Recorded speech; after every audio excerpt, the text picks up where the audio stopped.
कुछ सरकार दोबारा लॉटरी लेने का लेकर है, उसके लेकर आपका क्या व्यू है? कि अगर केंद्रीय सरकार चाहती है कि नहीं होनी चाहिए तो वो दिल्ली से बंद कर सकती है। समाज में नुकसान होता हो, आर्थिक नुकसान होता हो, पारिवारिक नुकसान होता हो, उस किस्म की योजनाएं सरकार की तरफ से नहीं होनी चाहिए। इससे हमें लगेगा समाज को आर्थिक सामाजिक नुकसान हो रहा है, तो उसका तो फिर ये कि विरोध करने में कोई मेरे ख्याल संकोच नहीं होना चाहिए। एक लॉटरी सिस्टम तो अगर ना शुरू हो तो ज़्यादा बेटर है।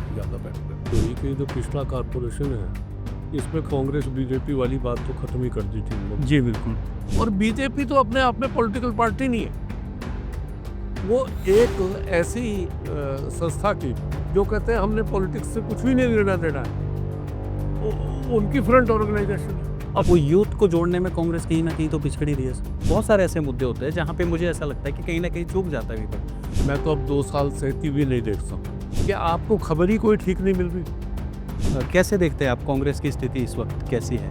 कांग्रेस की परिस्थिति खराब है और बीजेपी की अच्छी है, ये कहीं नहीं कही जा सकती। कांग्रेस की तो पूरी दिखती खराब लग रही है क्योंकि सत्ता में थी नहीं बहुमत होने के बावजूद जो है डिप्टी मेयर के पद पे भाजपा वाले बैठ जाते हैं। तो कहीं ना कहीं उस अंदर की स्थिति और कहीं ना कहीं जो मन बनाया होता है किसी ने कांग्रेस पे, जो आप पे विश्वास करता है, वो तो कहीं ना कहीं टूटता है ना सर। देखिए, इससे ये बिल्कुल बेईमानी है, राजनीतिक बेईमानी है कि ये वोट लेने के लिए तो हम डेमोक्रेटिक हो जाते हैं और अपनी पॉलिटिकल पार्टियों में हम डेमोक्रेटिक नहीं हैं। हिमाचल प्रदेश सरकार का 26 साल बाद आ रहा है एक नया फैसला, जिसे लेकर हाईकोर्ट ने पहले ही उसे निरस्त कर दिया था। और ये बात उस समय की है जब ये फैसला लिया गया था, उस समय भी कांग्रेस की ही सरकार थी और जिस व्यक्ति ने इस फैसले के खिलाफ अपनी याचिका डाली थी वो भी कांग्रेस से ही शामिल है। नमस्कार, आजाद टॉक शो में आप सभी का स्वागत है। आज हमारे साथ इस वक्त मौजूद है वो शख्स जिसने 1996 के आसपास कांग्रेस सरकार ने एक फैसला लिया था, फैसले के खिलाफ कोर्ट में याचिका डाली और बाद में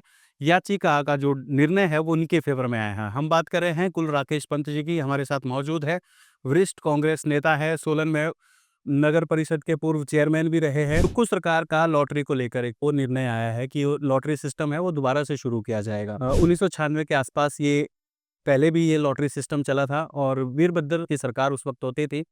उस फैसले के खिलाफ आपने याचिका डाली थी। कुछ सरकार दोबारा लॉटरी लेने का लेकर है, उसके लेकर आपका क्या व्यू है? देखिए, लॉटरी का तो मेरा मानना ये है, लॉटरी के मामले में एक सैद्धांतिक फैसला होना चाहिए और वो सैद्धांतिक फैसला जो है वो केंद्रीय सरकार अगर कर दे कि ये नहीं होनी चाहिए तो किसी भी किस्म की लॉटरी नहीं होनी जी।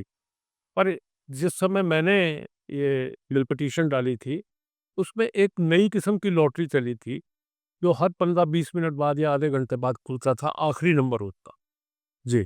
और उन दिनों क्या हुआ, शिमला में, सोलन में, सारे डिस्ट्रिक्ट हेडक्वार्टर्स में और जो आसपास की एग्रीकल्चर लेबर भी थी और दुकानदार लोग, घर की गृहिणियाँ और सरकारी जो नौकर जो लोग थे, वो आकर हर आधे घंटे बाद या 20 मिनट बाद वहाँ पहुँचते और रश सा लग जाता। जिससे हमें ऐसा लगा कि हमारी जो आर्थिक स्थिति है, ग्रामीण आर्थिक स्थिति भी, शहर की आर्थिक स्थिति भी, वो खराब होती जा रही है। कुछ लोगों ने अपनी पूरी पेंशन की पेंशन घुसा दी, कुछ लोगों ने अपने महिलाओं के, अपने घर की पत्नियों वगैरह के गहने वगैरह भी उसमें खाक दिए। और उसके अलावा जो सबसे बड़ा नुकसान हो रहा था कि दफ्तरों में काम होना बंद हो गया, खेतों में काम होना बंद हो गया और मार्केट में भी काम होना बंद हो गया और घरेलू परिस्थितियां भी बिगड़ने लगी। तो उसको देखते हुए मैंने तब ये पिटीशन की थी, जिसको माननीय हाई कोर्ट ने माना और हिमाचल गवर्नमेंट ने उस समय फिर इस लॉटरी को बंद करना पड़ा। सर, जिस टाइम वक्त आपने ये फैसला लिया, अवर नेता उस वक्त जो है वो मुख्यमंत्री के पद पर थे, स्वर्गीय वीरभद्र सिंह जी। तो मतलब वीरभद्र जी के खिलाफ जाने का कोई सोचता भी नहीं था उस वक्त। एक तो मैं उस समय कांग्रेस में नहीं था जी, और फिर हम लोग राजनीति में थोड़ा आपको एक सैद्धांतिक और अपनी सोच पे तो खड़ी होने की बात है। तो उस समय यही बात कह के पहले मैंने रिप्रेजेंट किया उनको, तो जब वो बात नहीं सुनी गई तो मैंने मैंने पब्लिक इंटरेस्ट लिटिगेशन फाइल किया। हम डिफरेंट उसमें पब्लिक इंटरेस्ट लिटिगेशन फाइल करते रहते हैं, तो उनमें से एक ये भी थी। तो उसका हाई कोर्ट ने ही मतलब हमारे पिटीशन में मदद करने के लिए, क्योंकि एक प्रोसीजर है, हाई कोर्ट ने एक एडवोकेट, जैसे राजीव शर्मा जो chief justice of India retire हुए हैं, वो ज़माने में एडवोकेट थे, तो वो इस पिटीशन में उन्होंने ही हमारी तरफ से उसको आगे पैरवी की उसकी भी। तो एक सैद्धांतिक बात है कि लॉटरी होनी चाहिए, नहीं होनी चाहिए। उस सैद्धांतिक बात में तो एक बिल्कुल साफ ज़ाहिर है कि अगर केंद्रीय सरकार चाहती है कि नहीं होनी चाहिए, तो वो दिल्ली से बंद कर सकती है। स्टेट गवर्नमेंट ये है। अब हम मैं उस समय भी इसको कोई राजनीतिक दृष्टि से नहीं देख रहा था। जी। मैं इसको सामाजिक दृष्टि से देख रहा था। तो आज भी मेरा ये मानना है कि कोई भी ऐसी बात जिसको हम सोशल इविल समझते हैं, उसको सामाजिक दृष्टि से ज़्यादा देखना चाहिए, पॉलिटिकल दृष्टि से नहीं। आज हिंदुस्तान की कई स्टेट्स लॉटरी चल रही है, बिल्कुल। उसमें बीजेपी की भी स्टेट्स हैं, स्टेट है, स्टेट्स भी है, कांग्रेस की स्टेट भी का है, ये भी। आप पार्टी की भी है एक तो। तो हमारा अजीब हिसाब हो जाता है कि हम सोलन में खड़े होकर एक बात का विरोध करते हैं और शिमले में जाके उसकी सपोर्ट कर। तो सैद्धांतिक तौर पे तो ये है जी। कि कोई भी ऐसा काम जिससे समाज में भ्रांति फैलती हो, समाज में नुकसान होता हो, आर्थिक नुकसान होता हो, पारिवारिक नुकसान होता हो, उस किस्म की योजनाएं सरकार की तरफ से नहीं होनी चाहिए। तो सर जी, अभी जो सुक्खू सरकार का जो ये आया है, जी। जिसमें अभी प्रदेश सरकार कह रही है कि लॉटरी सिस्टम को फिर से चालू किया जाएगा। मतलब आप इसके फ़ेवर में हैं कि होनी चाहिए या नहीं होनी चाहिए? कैसे? नहीं, मैं तो आपसे पहले एक बात कही हूँ कि एक तो ये कि देखना पड़ेगा कि कैसे लॉटरी है। अगर तो जो और स्टेट्स में लॉटरी जैसे चली हुई है, इस किस्म की, उस किस्म की लॉटरी है, तो अगर इसको बंद करने की बात है, तो ये बीजेपी के हमारे यहाँ तो बीजेपी के जो राष्ट्रीय अध्यक्ष हैं, अध्यक्ष है, बिल्कुल। जी, नड्डा बिल्कुल। साहब हैं, जी। अगर वो सैद्धांतिक तौर पे ये मानते हैं कि नहीं होनी चाहिए, तो सेंट्रल गवर्नमेंट बंद कर दे। अगर सेंट्रल गवर्नमेंट ही बंद कर देगी, तो स्टेट गवर्नमेंट की क्या बात रह जाएगी? मतलब संसद से एक नियम बनकर तैयार हो जाए कि वो चले। जैसे हमारी स्टेट की परिस्थिति है, जी। हमारी स्टेट से रेवेन्यू लॉटरी का अभी भी जा रहा है। पूरी स्टेट में लॉटरी डिफरेंट स्टेट्स की बिकती है, कुछ चोरी-छुपे बिकती है। जी। अब वो रेवेन्यू जा रहा है, स्टेट का पैसा जा रहा है और उसके बाद वो नहीं, तो इसका इलाज तो यही है कि इसको केंद्रीय सरकार टोटल ढंग से बंद बंद कर दिया है। तो आपने बात किया, वैसे ही ये जो है वो प्रदेश सरकार का भी ये मत है कि इससे जो है वो प्रदेश का जो है वो रेवेन्यू बढ़ेगा। हर साल 100 करोड़ के आस-पास या लगभग ऐसा कुछ एक रफली सा भी आंकड़ा दिया गया है कि इससे इनकम बढ़ेगा। 50 से 100। हाँ, do you think that this is a easy way to get revenue for the नहीं, स्टेट? देखिए बात ये है कि क्योंकि यदि हम अब देखें कि अभी हिमाचल प्रदेश में एक बड़ी मुहिम चली है कि जहाँ पे सरकारी ज़मीनों पर जो सेब के बगीचे लगे हैं उसे तो काट दिया जाए और कटने शुरू भी हो गए हैं, जो कहीं हद तक सही है कि आप इल्लीगल जो है कंस्ट्रक्शन नहीं कर सकते। लेकिन अगर सरकार चाहती तो वो जो बगीचे हैं वो ना काट के इनकम बढ़ जाती। क्योंकि हिमाचल में एकमात्र सोर्स जो है वो एप्पल का जो है वो बड़ा भाग। वो जिस निर्णय की आप बात कर रहे हैं, उसके मुताबिक वो हाई कोर्ट का स्पेसिफिक निर्णय था बिल्कुल। कि इनको टेक ओवर किया जाए और इनको हटा दिया जाए। उसमें सरकार अब गई है जी। कि हम इसकी नीलामी करना चाहते हैं। हम इसको टेक ओवर करने के बाद हम इसकी नीलामी करना चाहते हैं और इसको हम काटना नहीं चाहते। सरकार सुप्रीम कोर्ट में गई है। तो सरकार की जो नीयत है उस मामले में वो नहीं। पर ये मैं ये कह रहा हूँ पर जो सर जो कट सामाजिक गए उनके साथ तो नाइंसाफ़ी हो जाएगा। जो जो और ये मुकदमा जो है काफ़ी लंबा है सर, ऐसा नहीं है कि आज के टाइम पे आया है। जिनको आप कह रहे हैं कि कट गए उनके साथ नाइंसाफ़ी हो जाएगा। जी। अनफॉर्च्यूनेटली जो छोटे-छोटे वो वाले थे, बिल्कुल, वो बिल्कुल। कट गए कट गए हैं। और जो बड़े वाले हैं, वो कुछ लोगों को हमारे राजनीतिक लोगों को जी, जी। अब वो जब बड़े लोगों की तकलीफ होती है तो हमें तो हमें तकलीफ तकलीफ हो हाँ, ये तो आपने बिल्कुल ये हमारे लिए भी कोई बहुत अच्छी बात नहीं है राजनीतिक लोगों के लिए। बड़ा स्पष्टवादी आप कहते हैं सर ये चीज़ और खुल मतलब के। देखिए जब और अब अगर सरकार ये कह रही है कि हम हुँ। उसकी नीलामी करेंगे तो उनको थोड़ा ना पैसे मिलने हैं। पैसे तो सरकार को आने हो। अगर सुप्रीम कोर्ट अलाउ कर देती है, तो पैसे तो सरकार को बिल्कुल, बिल्कुल। अवश्य।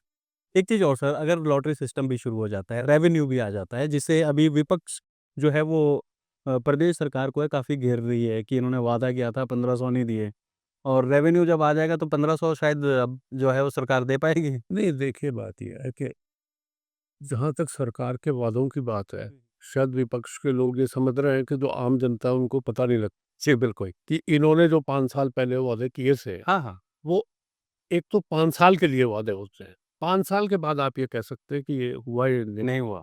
₹1500 कुछ मिलना शुरू हो गया, है ना जी? एक बहुत बड़ी डिमांड थी, पेंशन की डिमांड थी, ओल्ड पेंशन जी, जी। स्कीम की, वो आप वो लागू हो गई है। बिल्कुल।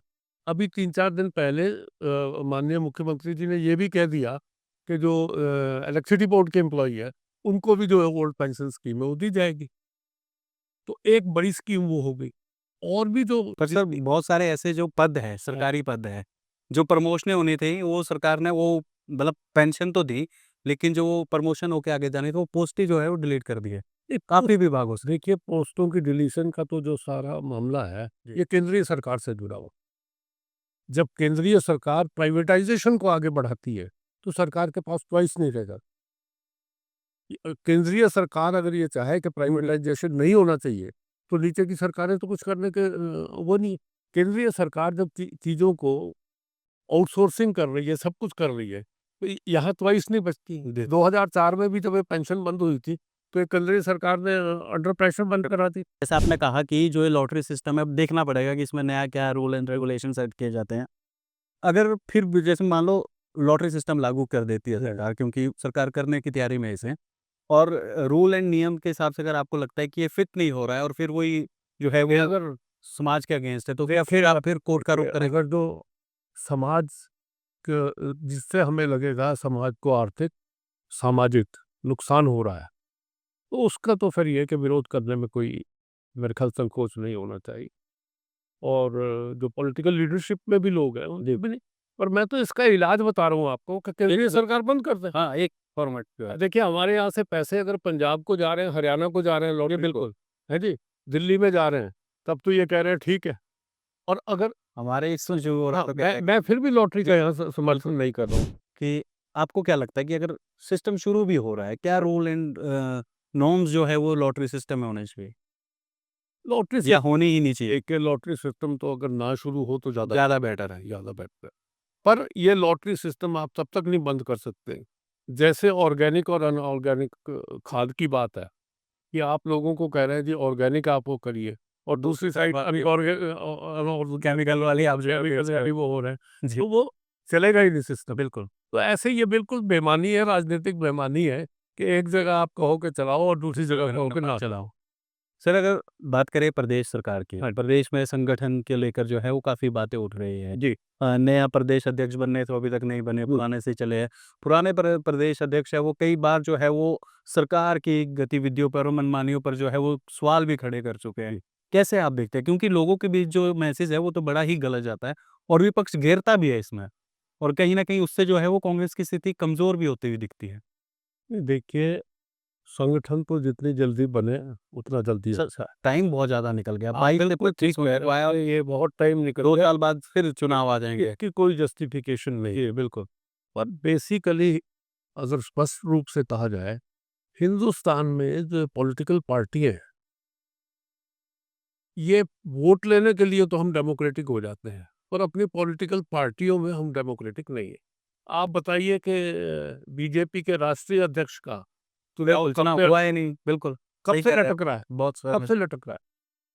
तो और ये कोई मेरिट नहीं होती कि इसका डिसीजन कोई मेरिट से हो रहा है। बिल्कुल, ये आपस की बातचीत है, और आपस की बातचीत में डिफरेंस ऑफ ओपिनियन और कुछ लोगों का है, पूरी पार्टी के पार्टी को लोगों का वो नहीं होता। और मेरा मानना ये है कि जितनी जल्दी संगठन हो उसको बनना चाहिए। सिर्फ़ एक नया जो सिलसिला जो है, अब जो नई आप ऐसे हम बात करें जो है वो राजनीतिक गलियारों में चर्चा शुरू है और चर्चा है धनीराम शांडिल जो स्वास्थ्य मंत्री है इस वक़्त वर्तमान सरकार में हैं, उनके बेटे को लेकर।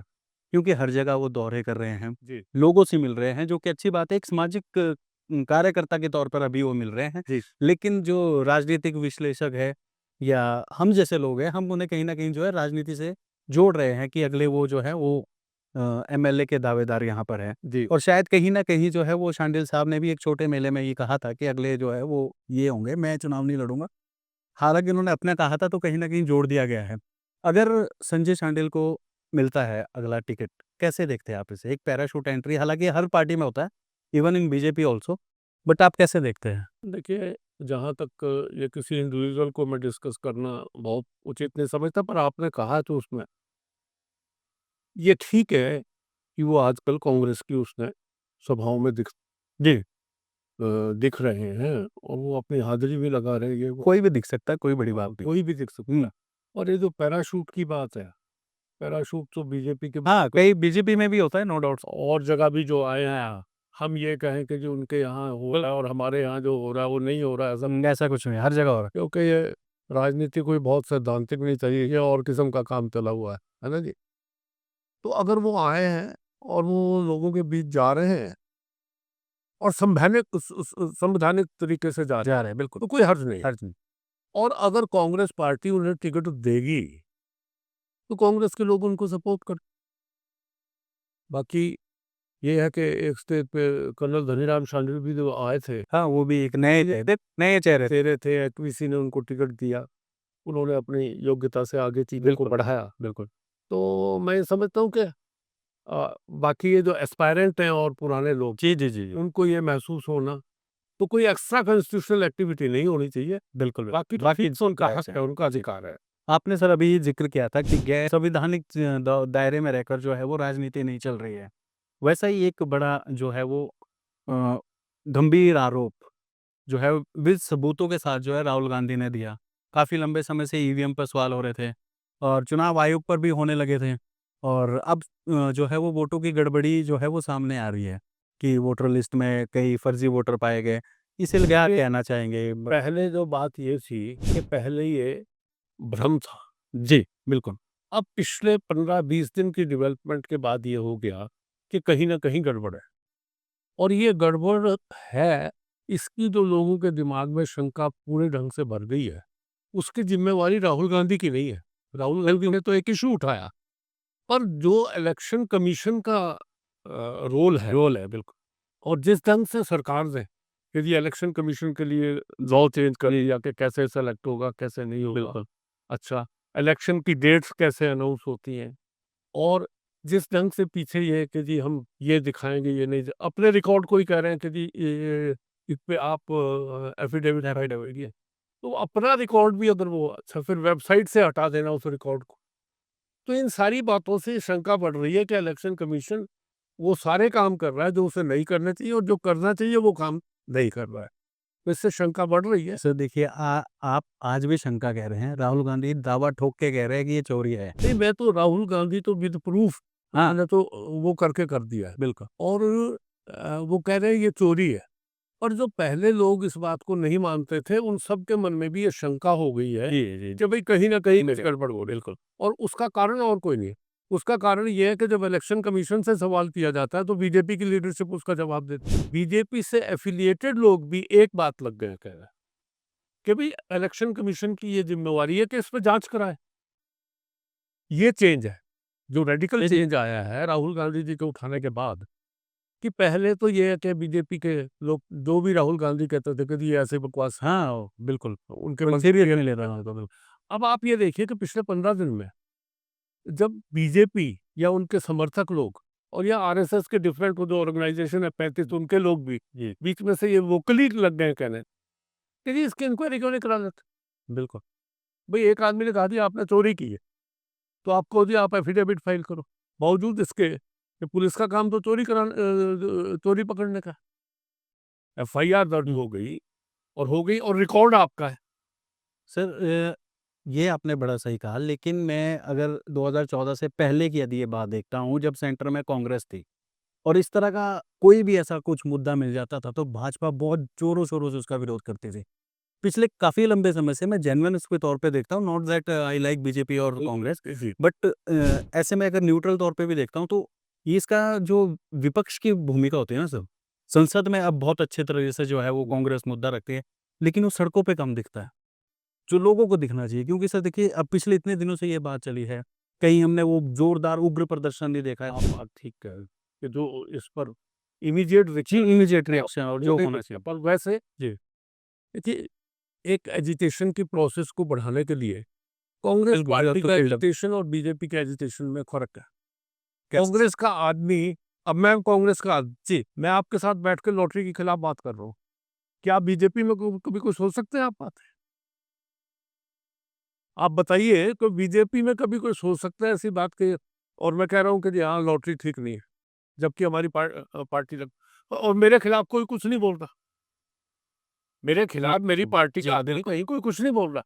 उ उनको तो बाहर निकाल देते हो। बताइए अब वो वाइस प्रेज़िडेंट ऑफ इंडिया को प्रेज़िडेंट निकाल ऑफ दिया। इंडिया बिल्कुल। अब उनका पता ही नहीं है कहाँ है। सर वैसे सब ये अगर ऑफ़िशियली देखा जाए तो इस्तीफ़ा दिया है बीमारियों के कारण। नहीं, वो तो दे दिया और वो आदमी कहाँ है ठीक है, नहीं है, उसकी ऑफिशियल विदाई नहीं हो रही है। मलिक साहब इतनी स्टेट्स के साल गवर्नर जी, रहे हुए हैं, बिल्कुल। उनको जो ऑनर मिलना चाहिए, क्योंकि आप डिसएग्रीमेंट है। और कांग्रेस पार्टी का एक डिफरेंट है, क्योंकि इसका स्वाधीनता संग्राम का इतिहास है। जी। कांग्रेस में विद इन कांग्रेस एक सोशलिस्ट पार्टी भी होती थी, पर लड़ जब लड़ रहे थे तो स्वाधीनता के उसके लिए लड़ रहे थे। सो वो एक धरोहर है, जो है वो आगे चलती है। तो यहाँ डिसएग्रीमेंट भी है। अब उनका तो ये उन्होंने स्विच ऑन करना है।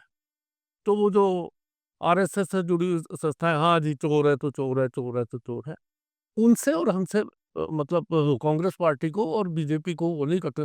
और बीजेपी तो अपने आप में पॉलिटिकल पार्टी नहीं है, वो एक ऐसी संस्था की जो कहते हैं हमने पॉलिटिक्स से कुछ भी नहीं लेना देना है। उनकी फ्रंट ऑर्गेनाइजेशन है। अब और बताइए आप। अब सत्ता में है सर, तो पॉलिटिकल पार्टी और विश्व तो की सबसे बड़ी ये पार्टी कहती है अपने आप को तो। हाँ, वो भी अपने आप में ही कह रहे हैं। आप बताइए, हिटलर के टाइम में भी ऐसा ही होता था, है जी। जी, जी। वो जो उसके समर्थक थे, वो मतलब जो वो कहता था, हाँ जी ठीक है, ठीक है, ठीक है, ठीक है, अंत क्या हुआ? मैं आज वो बात बिल्कुल, नहीं कहना चाहूँगा, बिल्कुल, बिल्कुल। है। बट सर अगर आप एक लोकतांत्रिक सिस्टम को लोकतांत्रिक सिस्टम से नहीं चला रहे हैं, है जी, तो आप एक तो ये कि हिंदुस्तान का बहुत बड़ा नुकसान कर रहे हैं, और पूरी वो स्वाधीनता संग्राम के स्वतंत्रता सेनानियों की जो कुर्बानी है, उनके प्रति आपकी कोई आस्था सर नहीं। पॉइंट सारे वैलिड है आप जो आपने कहा। जो बातें विपक्ष उठा रही है आज के टाइम पे वो कहीं न कहीं जायज़ भी है और ऐसा जो है वो हक है उनका पूछना और जवाब देना संस्थाओं का काम है और सरकार का काम है। लेकिन आप देखिए जो चेंज लाना है, वो कहीं न कहीं वोटर्स में कन्वर्ट हो, वोट में कन्वर्ट हो, वो सबसे बड़ा बिग टास्क है ना आज का। अगर हम देखें 2014 के बाद जिसमें कांग्रेस थोड़ी पीछे हट रही है। अब एक नया मुद्दा भी आया है कि जो अब जो सबूतों के साथ सामने आया है, इसे देखकर शायद कुछ एक तबका सोचे कि यार शायद ऐसी गड़बड़ी हुई हो। लेकिन फिर भी जो एक बड़ा जिसे कहते हैं ना, जैसे प्रधानमंत्री ने जैसे एक पॉइंट उस टाइम लिया था कि यूथ पे ज़्यादा फ़ोकस किया। वो यूथ को जोड़ने में कांग्रेस कहीं न कहीं तो पिछड़ ही रही है। देखिए, वो बात ये है, ये टेम्परेरी फेज होता है। हिंदुस्तान में जब फ्रीडम स्ट्रगल भी था, तो फ्रीडम स्ट्रगल कोई मास मूवमेंट नहीं बना था। बिल्कुल, और फिर महात्मा गांधी ने उसको सोचा कि इसको मास मूवमेंट कैसे बनाया जाए, लॉन्ग तो प्रोसेस। उसने वेज एंड मीन्स अडॉप्ट किए। जी, बिल्कुल, बिल्कुल। जैसे महात्मा गांधी को जब ये लगता था, महात्मा गांधी ने जो शांति की बात करके बात चलाई है, वो भी एक स्ट्रेटजी का पार्ट था। उनको पता था कि हिंदुस्तान का आदमी ज़्यादा रिप्रेशन नहीं सह सकता। तो जब सामने से पुलिस बिल्कुल, आती, बिल्कुल। तो हमारा जो क्रांतिकारी लोग थे, स्वाधीनता संग्राम वाले लोग थे, वो जब पुलिस वहाँ से डंडा लेकर उनको मारने आ रही थी, तो वो उनको रोकते नहीं थे। वो कहते पुलिस हमारा भाई है, इससे ना कोई लड़ाई है। बिल्कुल। ट्रू। तो समय के मुताबिक स्ट्रेटजिकली हमें ना ये कुछ ना कुछ वो चेंज करना पड़ता है। तो उसी ढंग से अब ये चीज़ें चेंज हो रही हैं। और कांग्रेस का इतने साल 47 के बाद से लेकर एक करैक्टर हो गया था राज करने का। जी, जी, बिल्कुल। तो उसमें वो जो आक्रामक बात थी वो नहीं है। पर अब ये वो 14 के बाद राहुल गांधी आप खर्च करने को उसको बदनाम करने के लिए, क्योंकि वो आरएसएस वगैरह संस्थाएं, जी, जी। उनका अपना ढंग है एक ढंग से। वो ये भी एक काम करती, तो वो हुआ। पर आज एग्रीकल्चर का मुद्दा हो, स्टूडेंट्स का मुद्दा हो, इलेक्टोरल रिफॉर्म्स की बात हो, है ना? किसी जनसाधारण से जुड़ी हुई कोई बात हो, तो राहुल नहीं, गांधी उन फिर बातों को उठाए। वापिस वापिस सर देखो आपने एक बहुत बड़ा जो है यहाँ बात कही इलेक्टोरल बॉन्ड का जो आपने मुद्दा कहा ना, जी। बहुत बड़ा ये मुद्दा था। लेकिन ये फिर पानी की तरह ही बह गया। नहीं देते बहुत सारे ऐसे मुद्दे होते हैं जहाँ पे मुझे ऐसा लगता है कि कहीं न कहीं चूक जाता है विपक्ष। क्योंकि आप देखें ना 2014 से पहले जिस सिलेंडर को लेकर सिलेंडर सड़कों पे उतर आए थे। बहुत कुछ चीज़ हो गया था। हर चीज़ ₹70 का पेट्रोल इस तरह से आगे वो बहुत ज़्यादा महँगा है। एंड अभी वो 100 है, 110 है। तो आज मतलब कांग्रेस उसको बता नहीं पा रही है कि 70 और ₹30 का फ़र्क हो गया है। कहीं न कहीं स्ट्रैटेजी में तो कमी रह गई है सर। संगठन वीक मैंने हो गया है आपको या कहा प्यूरीफाई कि करना है, क्या रह गया सर? एजिटेशनल अप्रोच है, जी। वो जो कंपैरेटिवली है, वो कमज़ोर तो है। एक ना सर विपक्ष मीडिया को लेकर बड़ा बोलता है। गोदी मीडिया एक जो बड़ा नाम है वो चला है कि गोदी मीडिया ऐसा करती है। What is your view on that? कि ऐसा हो रहा है या क्यों आपको ऐसा लगता है? नहीं, असल में तो आप बात ये बताइए कि इसके लिए तो कहीं बाहर जाने की ज़रूरत नहीं है। आप शाम को, मैं तो अब 2 साल से टीवी नहीं देखता हूँ, जी। कि 2 साल से टीवी पहले मैंने जो निर्णय किया कि आपको खबर ही कोई ठीक नहीं मिल रही, और जब खबर ठीक नहीं मिल रही है, अच्छा कौन लोग हैं? अभी ये जो इशू उठा है, कर वाला इशू है, सर वाले इशू में आप अखबार उठाइए, एसआईआर। जी। है जी, एसआईआर में। वो जो सर का इतना बड़ा इशू हुआ, 300 मेंबर ऑफ पार्लियामेंट ने मार्च किया, जी, बिल्कुल। है जी, टुवर्ड्स वो चुनाव आयोग। वो सिवाय हिंदी का एक अखबार जो भास्कर है, उसके अलावा सब लोगों ने फोटो, मतलब उसकी खबर कहाँ डाली है, फोटो तो डाली नहीं, जी। है जी। ऐसा ही अंग्रेजी का अखबार हो रहा है। अच्छा, ऐसे ही सारी जो ज्यादा आपके चैनल्स हैं, जी। वो ऐसे प्रचार में लगे कि जैसे वो चैनल नहीं रह गए, बीजेपी उसको उस पर चल रह गया। ये तो होता है कि भाई राहुल गांधी को 3 मिनट का टाइम दें, औरों को साथ दे दें, पर वो ये है कि 3 मिनट भी नहीं दिए जा रहे हैं, और जो 3 मिनट वो है, वो उसके प्रचार में भी आप वहां पर उनको बुलाते हैं, शाम को इंटरव्यू करने के लिए लोगों को बुलाते हैं, एक आरएसएस का आदमी बुला लेते हैं, दूसरा बीजेपी का आदमी बुला लेते हैं, तीसरी सेलेक्टिव वहाँ ऑडियंस बुला लेते हैं, जिनको बट फिट सर, किया हुआ। अगर इसे ऐसा देखें, ये तो एक प्रचलन ही बन गया ना सर। हमारे स्टेट की बात करें तो पिछले कुछ समय से पत्रकारों पर ज़्यादा वो हो रहा है, जो है एफआईआर हो रही है, सरकार केस कर रही है। मतलब लिखना भी चाहे तो खुल के लिख नहीं पा रहे हैं, और वो उसी डर से जो है फिर वही है कि आप फिर या तो दबा दो या बात मत करो। आती है, शायद सेंटर वाले जिनकी आप बात कर रहे हैं, उन पे भी कुछ ऐसा ही दबाव हो। आपके सामने कई ऐसे मुद्दे सर, कई ऐसे नाम है जिन जर्नलिस्ट पे किया गया। बिल्कुल कह रहे हैं कि एफआईआर वगैरह हो, हुँ। पर आपको ये सारी बात सिर्फ अखबार और ना अखबारों के तौर पे नहीं देखना चाहिए। हाँ, जिस ढंग से हुँ, हुँ। आरएसएस के लोग, नहीं सर, मैं मान गया आपकी बात। आपने कहा कि मीडिया हैंडल हो रहा है। जो शायद काफ़ी हद तक आपके हिसाब से जो है वो कथित तौर पर सही भी हो सकता है। लेकिन मैं ये कह रहा हूँ कि हमारे स्टेट में भी ऐसा हुआ है। पिछले कुछ समय से आप देखो, कई पत्रकारों पे जो है वो एफआईआर हुई है। सवाल ये है कि जो खबर डाली जा रही है, जो खबर पूछी जा रही पूछी जा रही है, जी। है ना जी, उसके पीछे मोटिवेशन क्या है? आप नगर परिषद के पहले जो है वो चेयरमैन भी रह चुके हैं, और आने वाले समय में जो अभी वो चुनाव भी है, अब जो हमारी नगर निगम बनी हुई है, पहले नगर पालिका थी जिसके आप चेयरमैन भी रहे हैं, उसके भी चुनाव आने वाले हैं। जी। कैसे देखते हैं आप कांग्रेस की स्थिति इस वक़्त कैसी है? क्या दोबारा से इसमें का सत्ता में काबिज़ हो पाने की स्थिति में इस वक़्त आपको दिख रही है? सबसे बड़ी बात ये हुई कि जो पिछला कारपोरेशन है, इसमें कांग्रेस बीजेपी वाली बात तो खत्म ही कर दी थी इन लोग। जी, बिल्कुल। अब कांग्रेस के या जिन भी लोगों ने अपने वार्ड में काम किए हुए हैं, मैं समझता हूँ उन लोगों की परिस्थिति, उस पर मैन टू मैन कॉन्टैक्ट का ज़्यादा फ़र्क होगा। पर अभी ये फ़ोर्सी करना कि क्या होगा, क्या नहीं होगा, पर कांग्रेस की परिस्थिति खराब है और बीजेपी की अच्छी है, ये कहीं नहीं कही जा सकती।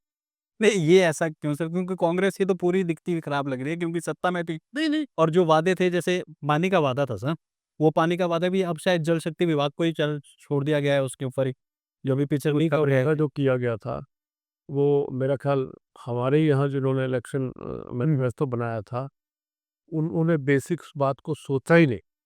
जी। या तो उसका मैं उस समय भी विरोध, क्योंकि पर मेरी ऐसी कोई पोजीशन नहीं थी, मैं बीच में रुक करता। अब बताइए, पालमपुर और सोलन, जहाँ 2 जगह जल शक्ति विभाग पानी देता है, और उसका डिस्ट्रीब्यूशन जो है वो कमेटी करती है, कमेटी बिल्कुल। कॉर्पोरेशन जो भी करती है। उसके लिए क्या सारे प्रदेश से अलग कानून हो सकता था? जी, नहीं। बुरी परिस्थिति में नहीं है, और बीजेपी कोई अच्छी परिस्थिति में है, ऐसा कुछ नहीं। बट सर, ये जो अंदरूनी लड़ाइयाँ होती है और जब वो पब्लिक प्लेटफ़ॉर्म पे आती हैं ना सर, और सबसे बड़ा जो मेन जो कॉज़ होता है सर सोचने का, जिस पे पब्लिक वैसे सोचती है कि यार क्या ही है? क्योंकि आप देखिए, जिस टाइम मेयर और डिप्टी मेयर के चुनाव होने थे, बड़े-बड़े नेता सर्किट हाउस में रह के गए, अपने सभी मेंबर से मिले, बावजूद उसके बहुमत होने के बावजूद जो है डिप्टी मेयर के पद पे भाजपा वाले बैठ जाते हैं।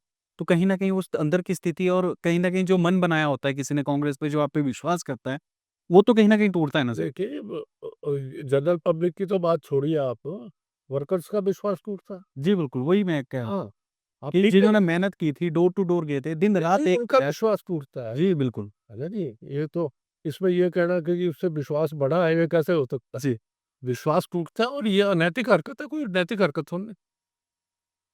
आप अगर किसी ढंग से बन गए, चाहे वो ए साइड वाले, चाहे बी बी साइड साइड, वाले बन गए, बिल्कुल। मैं वही कह रहा हूँ। इस करके कोई ये कहना कि जी ये परिस्थिति ज़्यादा अच्छी है, ए साइड या बी साइड, तो ऐसा मैं नहीं समझता। तो नैतिक नहीं वो नहीं है। ठीक है, धन्यवाद सर हमारे साथ बातचीत करने के लिए। ये थे हमारे साथ कुल राकेश पंत जी जो बड़े बेहतरीन और बड़े बेबाकी से अपने बात रखते हैं हर विषय पर। आज आज़ाद टॉक शो में हमारे साथ जुड़े थे। तमाम ऐसे इंटरव्यू के लिए जुड़े रहे हमारे साथ। तब तक के लिए धन्यवाद। जय हिंद, जय हिमाचल।